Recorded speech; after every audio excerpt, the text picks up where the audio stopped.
Assalamualaikum warahmatullahi wabarakatuh. Salam Kukar Pintar. Anak-anak, bagaimana kabar kalian hari ini?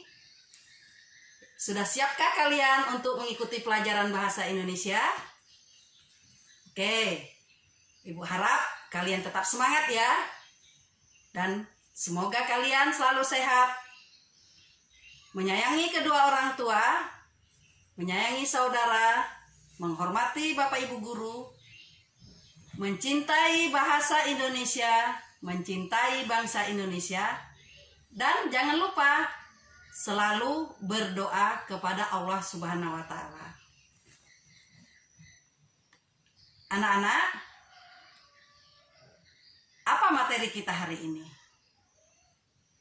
Tentu kalian masih ingat, yaitu menelaah ciri kebahasaan teks laporan percobaan. Buku yang kita gunakan adalah buku siswa Bahasa Indonesia SMP MTS kelas 9 edisi revisi tahun 2018.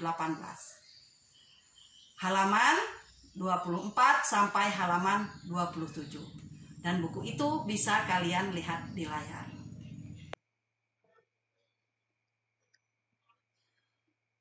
Menelaah ciri kebahasaan teks laporan percobaan.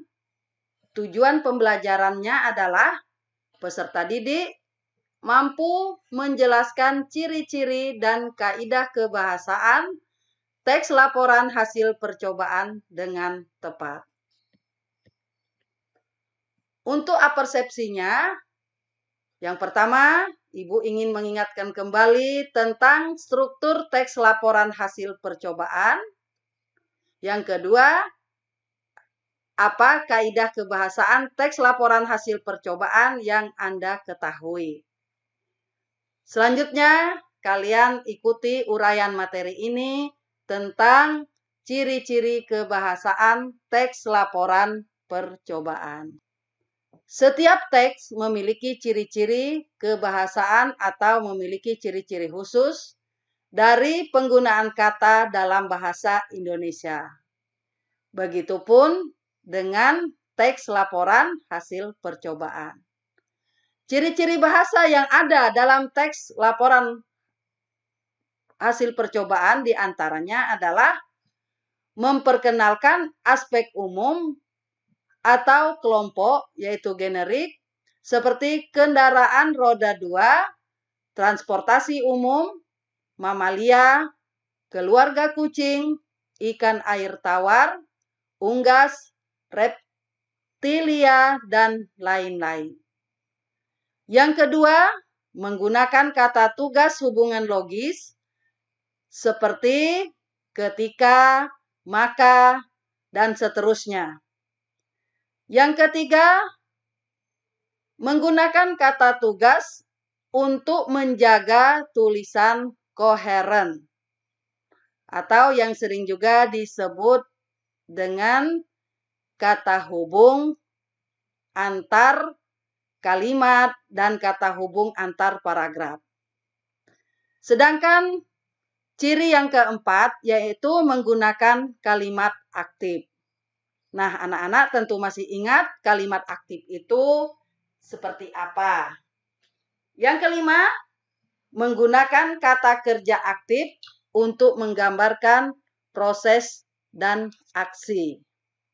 Nah, kalian juga tentu masih ingat apa yang dimaksud dengan kata kerja aktif pada pembelajaran sebelumnya. Ciri yang keenam, tidak ada urutan waktu, tetapi ada urutan kegiatan. 7. Menggunakan kata benda atau prasa benda dibandingkan kata ganti orang. Penggunaan kata ganti orang sangat terbatas. Yang kedelapan, beberapa laporan menggunakan istilah teknis atau istilah bidang ilmu. Dan yang terakhir, Biasanya teks laporan disertai foto, diagram, peta, dan seterusnya. Untuk contoh yang lebih jelas, kalian bisa melihat kembali halaman 17 sampai halaman 20 laporan praktikum jaringan silem yang ditulis oleh Sapira Nur Fadilah dan kawan-kawan dari SMP Negeri 1 Dolopo Madiun. Dalam teks tersebut ada beberapa contoh ciri-ciri kebahasaan yang dapat kalian pahami. Di sini terdapat penggunaan kata tugas, ada kalimat aktif, ada kata kerja aktif, ada urutan kegiatan, kemudian terdapat juga istilah-istilah teknis. Dan di sini di dalam teks tersebut juga terdapat uraian-uraian yang umum dan uraian yang khusus. Nah, anak-anak, coba kalian perhatikan LKPD 1.4 tentang latihan kebahasaan yang ada di layar berikut ini. Atau bisa juga kalian lihat pada buku paket halaman 25. Tugas kalian adalah memberi pernyataan umum dari kata-kata khusus yang ada. Untuk yang pertama, yaitu tentang pernyataan umum dari kata khusus tangkai induk bunga, tangkai bunga, dasar bunga, daun pelindung, daun tangkai, kelopak bunga, mahkota bunga, benang sari, dan putih. Tentukan pernyataan umum dari kata-kata khusus yang sudah Ibu sebutkan tadi. Yang kedua, kata khusus yang ada mikrofon, speaker, keypad, layar tayang, baterai, kodek, digital signal, prosesor, GSM, SIM, radio, frekuensi, konektor luar, antena, memori internal, dan SD card. Kalian tentukan pula pernyataan umum dari pernyataan khusus yang Ibu sebutkan tadi. Dan yang terakhir, ada kata padi, belalang, katak, kadal, burung, gelatik, tikus, ular, dan elang. Tentukan pula kata umum atau pernyataan umum dari pernyataan khusus yang Ibu sebutkan. Setelah kalian mengerjakan tugas yang pertama tadi, kemudian lanjut pada tugas yang kedua. Tugas yang kedua ini ada pada halaman 26 buku siswa bahasa Indonesia atau buku paket.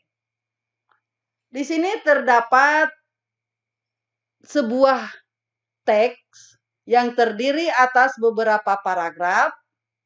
Kemudian pada setiap kalimat terdapat bagian yang rumpang atau bagian yang kosong, dikosongkan. Nah, tugas kalian memberikan atau menambahkan kata tugas yang tepat untuk setiap bagian kalimat yang dikosongkan atau yang rumpang tersebut. Jawaban kalian dapat ditulis di buku tugas kalian. Kalian tidak perlu menulis paragrafnya, tapi cukup menuliskan kata tugasnya saja. Oke anak-anak, selanjutnya Ibu akan memberikan tugas yang terakhir. Tugas yang terakhir ini yaitu membuat mind mapping tentang kaidah atau tentang ciri kebahasaan teks laporan. Tugas kalian mudah saja. Cukup menuliskan kembali ciri-ciri kebahasaan yang sudah Ibu sampaikan tadi pada tempat atau kotak-kotak yang ada sesuai dengan nomornya.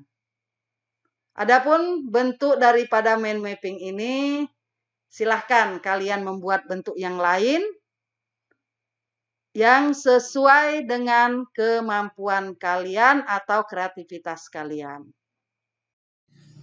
Anak-anakku yang berbahagia, sebelum Ibu akhiri pembelajaran ini, dari apa yang sudah Ibu uraikan tadi, dapat kita simpulkan bahwa teks laporan percobaan selain memiliki struktur, juga terdapat unsur-unsur kebahasaan yang menjadi ciri khas teks laporan percobaan. Dan sebagai refleksi, bagaimana perasaan kalian setelah mempelajari ciri-ciri kebahasaan teks laporan percobaan? Baiklah, untuk pertemuan berikutnya, materi kita menyajikan teks laporan percobaan. Demikian pembelajaran kita hari ini. Terima kasih atas perhatian kalian. Semoga bermanfaat bagi kita semua. Wassalamualaikum warahmatullahi wabarakatuh. Salam Kukar Pintar.